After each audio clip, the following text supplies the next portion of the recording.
აღსანიშნავია, რომ call-ცენტრის საქმიანობის გამოაშკარავების ან ასეთი რისკის არსებობის შემთხვევაში სათანადო ინფორმაციის სხვადასხვა მედია პლატფორმაზე გავრცელებით ელისო კილაძე უზრუნველყოფდა დანაშაულებრივი საქმიანობის კანონიერად წარმოჩენას.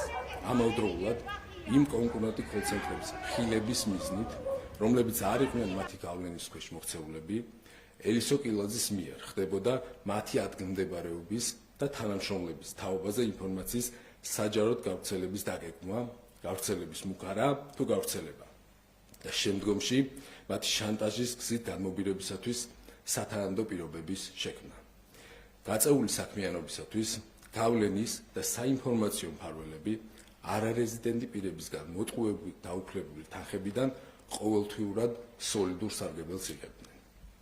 რაც მხოლოდ ამ ეტაპზე გამოძიებით არის დადგენილი 2022-2023 წლებში დანაშაულებრივი საქმიანობის ფარგლებში ორგანიზებული ჯგუფის წევრები მოტყუებით დაეუფლნენ უცხო ქვეყნის 200-ზე მეტი მოქალაქის კუთვნილ დაახლოებით 9.5 მილიონი ამერიკული დოლარის ღირებულების კრიპტოვალუტას.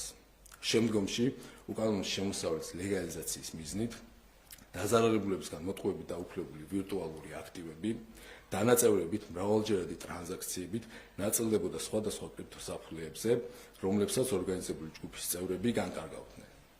ხოლო ვირტუალური აქტივების კონვერტაციის შედეგად მიღებული ნაღდი ფული ხმარდებოდა ორგანიზებული დანაშაულებრივი ჯგუფის საჭიროებებს, ხელფასების და ბონუსების გაცემას, call-ცენტრების მიმდინარე ხარჯების დაფარვას.